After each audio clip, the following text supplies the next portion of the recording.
房住不炒呢，已经调控了5-6年了。那么这个价格呢，说实话降的幅度并不是很大，因为呢，很多人说2022年的房价降到了2019年的水平，可是2019年是什么水平呢？那个时候基本上也已经马上快过万了，即使呢没有过万，也已经呢在9700-8左右。很多人在想一个问题，为什么这么多年过去了，房价始终不能出现大跌的状况？到底是什么原因在影响？今天就这个话题呢，来跟大家讨论一下。如果大家有什么不同的意见呢，都可以在评论区进行留言互动。首先呢，我们把这个命题来进行反推，如果房价出现了我们所谓的大跌，或者说呢，大家所想的白菜价会出现哪些现象？第一，房企会大量的倒闭，很多人可能觉得不可思议。那么我们要搞清楚，开发商和银行和我们到底是一个什么样的关系？开发商呢，首先是要拿地的，但是开发商的资金呢，也不是充足的，也需要呢找银行借钱的。当他从银行拿到钱以后，他会去进行土地的拍卖，然后呢再进行房屋的建设，这些都是他的成本。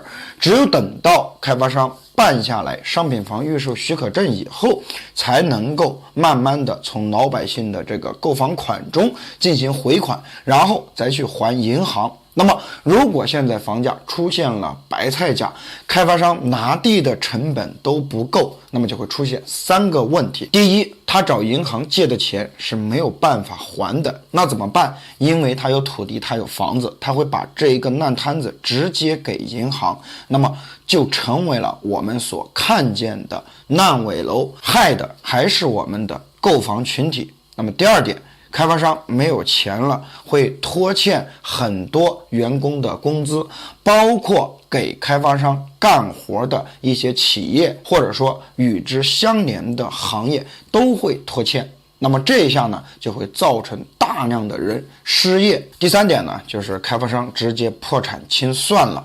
那么这样的话呢，显然是不利于房地产发展的。房地产我们说房价要稳，房地产的源头房产开发商也要稳，银行也要稳。那么如果出现了这种情况，开发商倒了，也就是说呢，源头都已经倒了，那么作为我们买房者，可能就是最后的受害者了。那么第二点呢，就是如果房价出现了白菜价，它会影响80%的其他行业，也就是说会影响到民生。那之前呢，我不知道大家有没有在网上看到类似的视频，就是讲如果房价降到3000块钱每平方，大家都能够买得起房。他给了呢3-4个理由啊，我之前呢也说过这个话题，但是呢我花了10多分钟深度呢去分析了这个事情。显然这种事情呢就是伪命题，或者说就是为了博流量的。你可以想象一下，如果房价出现了大跌，开发商不建房子了，那么整个房产与之相关影响的80%的行业都会受到牵连。比如说原材料市场没有人买了，是不是会出现失业？企业会不会出现破产？那么还有呢，家具家电卖不出去，商场会有人吗？会有人去租房子吗？那这些销售没有了销路，那会怎么办呢？会不会减少收入？装修行业没有房子可装啊，相关的从业人员是不是也受到了打击？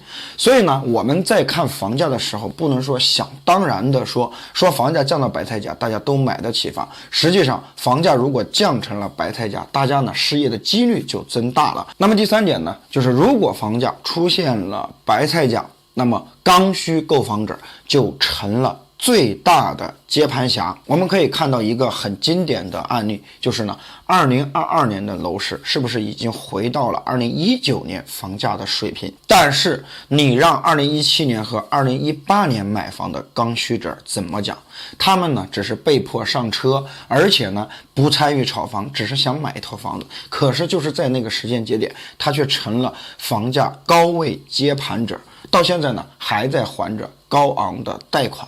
那怎么办呢？那这是人们所想的吗？所以呢，很多人都在讲一个问题：如果房价跌了，我现在马上就能买得起房了。我告诉你，如果房价跌了，你照样买不起房。为什么呢？很简单的一个道理：如果房价跌了，那些有钱的比你更有优势拿到优质地段的房子，而且还能够拿很多套。而且呢，我们还要想到一点，就是呢，我国城镇居民的拥有住房率高达96%，也就是说呢，大部分人是有房子的。如果房子一旦跌成了白菜价，那我们可想而知，我们老百姓的资产会大幅度的缩水，而且很多人会立马弃房断供，这是一个很严重的后果，因为会引发巨大的金融危机。那么第4点呢，我们就要考虑的就是房价一旦出现了白菜价，整个社会的金融风险就会增加。那我们刚才呢就说到了开发商，比如说房子大降了，开发商不建房子了，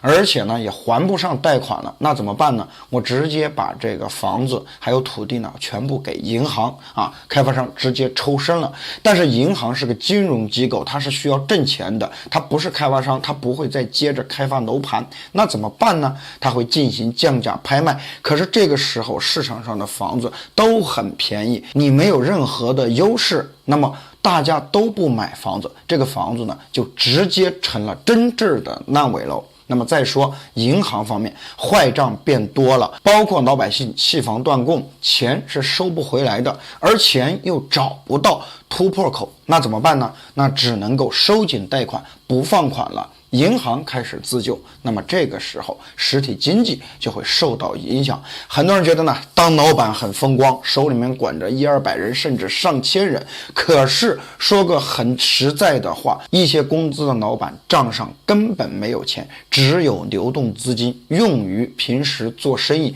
真正的积蓄是很少的，大部分的钱都在流转。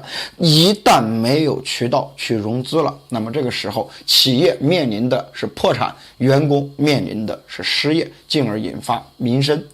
所以呢，综合以上来讲的话，房价这么多年就一直没有出现大跌。那么很多人又会反问了，那么过去20年房价为什么一直在涨呢？房价在涨呢，有很多的因素，而房子呢又区别于其他的商品。那么这个话题呢，我会留到以后再说。那么你可以想象一下，为什么现在要房住不炒，要稳房价，就是这个道理。好了，今天的视频呢就讲到这里了，我们下期视频再见，拜拜。